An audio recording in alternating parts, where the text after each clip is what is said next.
Letnan Jenderal Simon Hendrik Spoor, Panglima Knil, 18 Desember 1948 malam, berada di Pangkalan Udara Andir, Bandung. Besok subuh, dia akan memimpin langsung operasi Krai.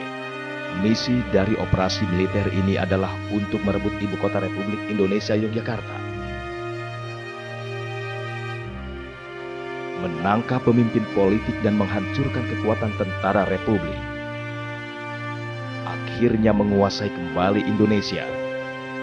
Yang berarti Republik Indonesia dihapuskan dari peta dunia.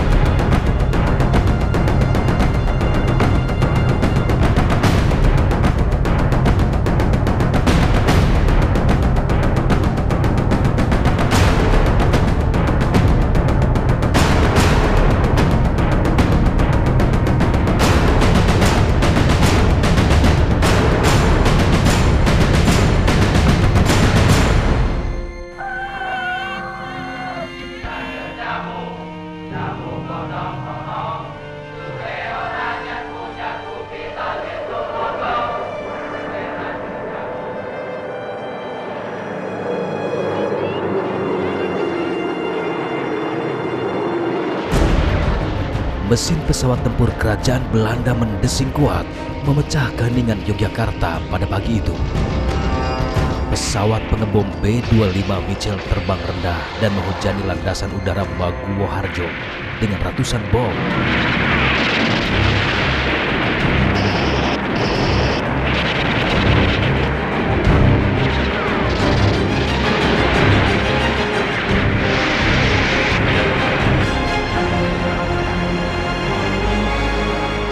Setengah jam berikutnya, pesawat jenis Dakota C-47 menerjunkan 2 kompi pasukan baret merah KST atau Korps Special Trooper, pasukan khusus kerajaan Belanda yang bermarkas di Batu Jajar, Jawa Barat. Pendaratan pasukan ini merupakan pertanda dimulainya operasi militer Belanda dengan sandi Operasi Pelikan, sebuah operasi besar di bawah pimpinan Letnan Jenderal Simon Hendrik Spoor, Panglima tertinggi Knil, Koninklijke Nederlands Indisch Leger.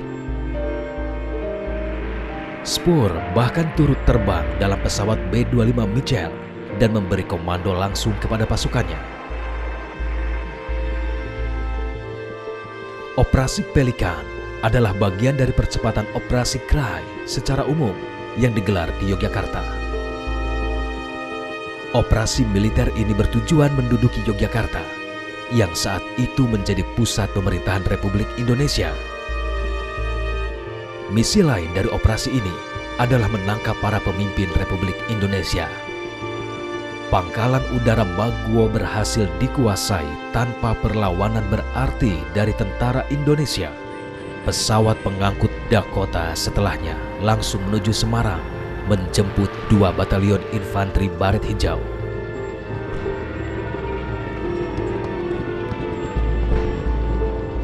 Dibutuhkan 120 sorti untuk memobilisir 2 batalion pimpinan Kolonel Van Beek.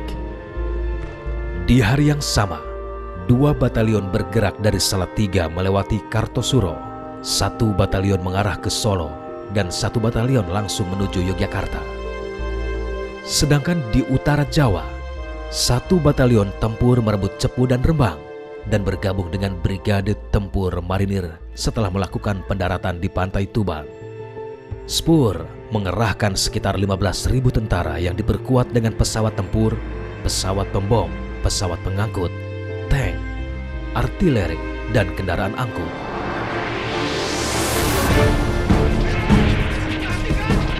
Serangan militer tiba-tiba seperti ini sontak membuat masyarakat Yogyakarta kalang kabut. Padahal Komisi 3 Negara tengah melakukan perundingan damai sejak Januari 1948 di Kaliurang. Maijen TNI Purnawirawan Sukoco Cokroatmojo. Beliau adalah salah satu pelaku sejarah yang mengalami langsung serangan operasi Krai. Saat itu ia berpangkat Letnan II. Ia ditugaskan berjaga di sekitar Istana Negara bersama dengan satu peleton pasukan polisi tentara yang dipimpinnya. Kira-kira jam 3 siang, itu pasukan Belanda sudah sampai kantor pos sama benteng Vredeburg. Itu sudah depan-depan sama istana. Ya, saya komandan peleton dari kompli yang jaga di situ, masang anak buah saya di pinggir pagar itu, dan dari pinggir pagar sama benteng Vredeburg itu sudah terbang-terbang. Sampai maghrib itu Belanda sudah berkuasa lagi. Enggak, sampai maghrib Belanda sudah menuju Jogja. Pasukan kita sudah lari meninggalkan Jogja, kecuali pasukan di istana itu sudah juga ditawan oleh Belanda. Presiden dan sebagainya itu karena mereka memutuskan. Jadi di istana sendiri terjadi keributan karena saya, komandan peleton itu mengusulkan agar supaya mereka melarikan diri lewat belakang, menyelamatkan presiden, kan tugas saya kan menyelamatkan presiden. Saya disuruh ketemu Mayor Gandhi. Mayor Gandhi itu ajudan presiden. Mayor Gandhi juga tidak bisa memutuskan, menyuruh saya ngadep Presiden Soekarno. Presiden tanya kepada saya, ada apa, Cok? Begini, Pak, saya ditinggalkan dengan 30 orang di sini, Bapak masih bisa lihat belakang karena istana belum terkepung. Begini, Cok, merah putih tidak menyerah. Jadi begini, tangannya itu kanan, merah putih tidak menyerah. Pasca diduduki Belanda, Yogyakarta pun mencekam.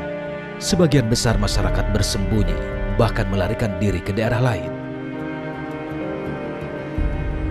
Hari ketiga pasca serangan, Kolonel Dirk Reinhard Albert van Langen, komandan wilayah Jogja dan Solo, mengirim pasukannya untuk menjemput para pemimpin Republik di Gedung Agung, lantas membawanya ke lapangan terbang Baguoharjo. Bung Karno, Sultan Syahrir dan Agus Salim diasingkan ke Brastagi, Sumatera Utara, sedangkan Bung Hatta dan Surya Dharma ke Pulau Bangka. Muhammad Rum dan Ali Sastro Amijoyo menyusul pada 31 Desember 1948. Pada waktu Belanda itu mengirim pasukan ke Jogja, ke Jogja, itu ungkapannya kami akan menyelamatkan Sultan. Yaitu akan menyelamatkan Sultan. Menyelamatkan dari apa? Para diplomat dari Amerika juga bertanya-tanya itu. Ini memangnya Belanda siapa ini? Itu sudah direncanakan sejak akan menyerang Indonesia pun. Saya kira itu sudah dipikirkan macam gitu. Setelah Jogja diduduki, tentara Belanda langsung menangkap para pemimpin Republik. Mereka ditempatkan di Gedung Agung. Sedangkan Sri Sultan oleh pimpinan operasi Kolonel van Langen dilarang keluar dari lingkaran merah yang dibuat di atas peta Keraton Sultan dengan maksud sewaktu-waktu bisa diadakan perundingan secara terpisah antara pihak Belanda dengan keraton dengan harapan Sri Sultan bisa nanti akan menggantikan tugas dan fungsi pemerintahan Republik dalam perundingan perlindungan selanjutnya.